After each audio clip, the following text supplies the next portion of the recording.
welcome back to my channel. So today I'm here with Debbie, who so she was also in my Malta vlogs if you guys watched it. I've known Debbie since year 7. We are currently flatmates. We go to the same uni. Hi guys, my name's Debbie, like she mentioned. You know what you study, right? So I study financial economics at the University of Leicester as well. 3rd year. Yeah, just finished my 3rd year, so my last exam was on Wednesday, and yeah. I still haven't finished.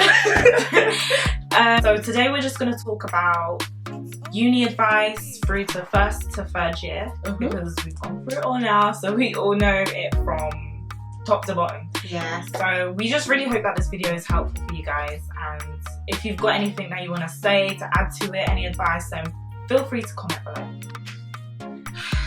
Right, let's get into it. We're going to talk about the general stuff. So we're going to talk about from stuff to accommodation to just living with people and just little things like that. And then we're going to talk about actually studying from your 1st year, your 2nd year, your 3rd year. So that's going to be how it's going to be. So I'm going to let Sarah start because it is her YouTube video. So yeah, general things.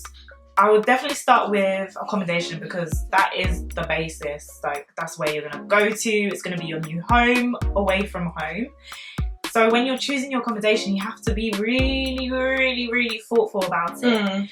We went, like we mentioned, we go to Leicester Uni. So when we chose our accommodation, it was a bit of a tricky one because Leicester Uni's accommodation is it's not near the uni, and I almost booked it. If it wasn't for Twitter that saved me, I would have to get bus to uni and pay. How much was it like? It was like £200.50 because I remember Marine, she had to pay for the bus, and at one point I think she paid termly, and then at one point she was like, yeah, I'm just gonna start walking in the summer. And a lot of people got bikes as well, but I can't ride a bike. So I lived in Filbert Village. Those of you that are familiar with Leicester. And Debbie I lived in Nixon, so it's called a city living accommodation. So it's actually the University of Leicester, and it's literally like 5 minutes away from the uni. What did you feel like? Well, looking back, it was nice. It was practical because obviously I could stroll into lecture 5 minutes before and I'll be all right. But when it comes to social life, it was basically anybody could stay there. Well, anybody that went to university, and there was a number of 1st year students, but I felt like the security there was quite, because obviously there was postgrad and they needed to study, so you'd be having parties or you'd be having, like one day we had our friends, I had them in the kitchen, and literally God knows who reported us, but the guy came and he was like, guys, you're gonna have to go into your room or leave or something like that, and then yeah. So yeah, but Filbert Village, socially I think it was good. It was mixed, not just with Leicester students. It was DMU as well, so you can make friends from both unis. Yeah, socially it was quite good. It was 20 minutes from Leicester, which wasn't, that's a trek. It was kind of, for someone like me that actually walking. I mean now, it was doable. Yeah. It was just like, you get lazy. You get those lazy days. You're feeling, just wake up and like, uni. I guess it was good. Like, oh no, I loved my room. I lived with 4 other people. It was good because I had my own little bathroom, so I had that peace of mind knowing that I wouldn't have to share with people. It was just the kitchen. I'm not gonna get into that because that kitchen it was not nice. Yeah, but Sunday dinners was a bit of a... Yeah, we had Sunday dinners at my flat, and there was just bins. Yeah, I lived with 3 boys. 3 boys, one that we never saw. Yeah, and 1 girl. Yeah, so I lived with like 3 boys and 1 girl, which was good. I would definitely advise to not just live with just maybe all boys, all girls. It's good to have a mixture because currently we're living all together as girls, and I mean, for me anyway, my 1st year, obviously I mentioned I lived in Nixon. Looking back now, I wouldn't have done that because it wasn't just a like social place for the first year, if that makes sense. The thing was, Sarah did tell me about Filbert, but I was a bit worried because No, I was a bit worried because the payment system, because I feel like I'm a very practical person. So the payment system was you'd have to pay 4 times in a year. And my student finance only came in, well, everyone's student finance comes in 3 times in a year. So I was thinking, where am I going to get money from? Like I didn't want to be bothered about money or have any finance problems. So I said, right, Nixon suits my payment system, so I'm going to choose this. I didn't know that you could speak to the accommodation people and tell them this is what happens, so and so, my payments are going to be on these dates. So looking back now, I would have done that, and that's one thing I think you guys should look into as well. Yeah. If you're worried about payment and finance and paying your rent, just tell them this is how much I can pay each time, and if you some show of it to them, some of them are very willing to accommodate. Yeah, but I would definitely say somewhere like Filbert, or if you guys know it, Liberty Park is a good place to live in first year. Yeah, because you just get a mixture, and it's just like it's like the center of first years. So, and Code is really good as well. I think there's a free drink. They have a gym. Yeah, you get a gym included, and there's also like a bus that goes to Leicester Uni. So. And Lidl. Yeah. So there's a Lidl right next to Code. So. Yeah. I mean, when you come to uni, there's no, oh, I'm bougie or shit. Fam. Right. When you come to uni, don't be overdoing and be doing, oh yeah, I don't shop at Lidl. You will shop at Lidl. You will shop at Asda. You even shop at Pow Shop because nigga, you need to save them coins. You need to save them coins. Every little count. So I mean, Lidl. It's not that it's not a bad. Lidl's an amazing place. Quality. They've got good quality food. Their bakery. That's for another day. But yeah, just think about practical stuff, right? You're thinking, so if you're probably gonna be, I don't know, far away from uni, you're probably thinking, right, how many minute walk is it? You're probably thinking, where's the nearest bus stop? You're probably thinking, oh, is there a shop close by where, I don't know, Tesco Express maybe, quick run into the shop, get something to eat. You're thinking, is it safe? Is there a lot of student there? Is there security there? Is there, I don't know, just thinking about practical stuff whereby at the end of the day, you're thinking, why did I choose here? So yeah, you don't want to be in that position like you're in regret. Yeah, you just have to be so practical when you think about it. Do your research. I mean, yeah, in your first year, it's always safe to go where everyone is, because when it comes to your second year, because you're obviously in your first year, you've lived there for a year, you kind of know certain areas where you should go and certain places. So in your second year, by all means, you know, go anywhere you want to go to, because then you know that, okay, this is what's good for me, and I know the area a bit more. So in your first year, just go to the general place, I guess. And another thing I would definitely say, when you're looking for your accommodation, please, like, look if bills are included, because you don't want surprises. You do not want surprises. When that, how much bill comes in.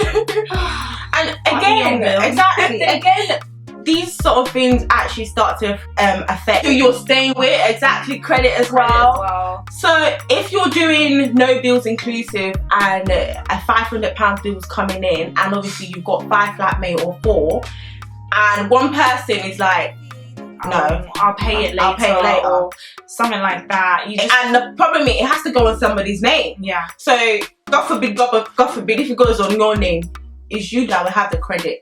Ever.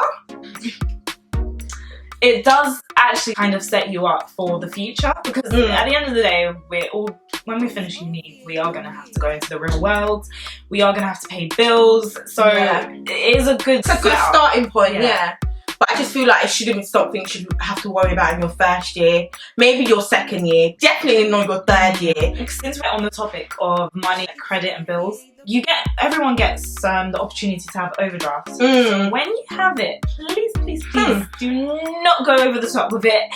You have to be really, really careful, because your overdraft does actually help your credit, because when they can see that you're paying it back, you're using it wisely, it's good. Like, you can use it, just don't go over the top. Just remember, it's not your money to keep. You have to pay it back eventually. So you just have to be like really careful with these things. I think the worst part is when you're getting money in, but nothing is happening to your account because it's just making up for the overdraft. But then I don't know, you probably have you probably have I don't know £1,000 of overdraft, and then you're working, you're thinking, yeah, I'm working, and then you get your first pay, but you're still in a minus. You don't want that. No. And in terms of jobs, if you are thinking about having a job, you would want to be located. If you're looking for accommodation, make sure that you're kind of located somewhere you can get to the job easily. Well, overdraft isn't all bad. No, at all. There's actually benefits like what's it called? HSBC. When you're looking for it as well, you should look at what you get as a student.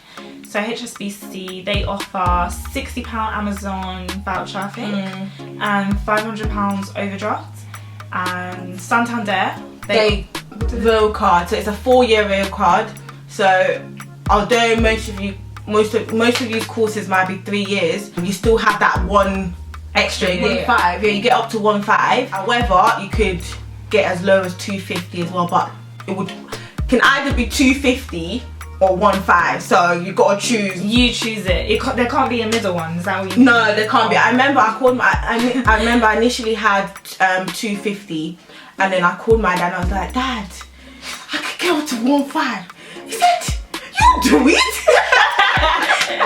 I can never forget. I was like, I'm so scared. He said, why are you scared? You're a woman. You're a big woman now. You should know how to use it. If you have it, it's there for you for when you need it. You do it. So I did it.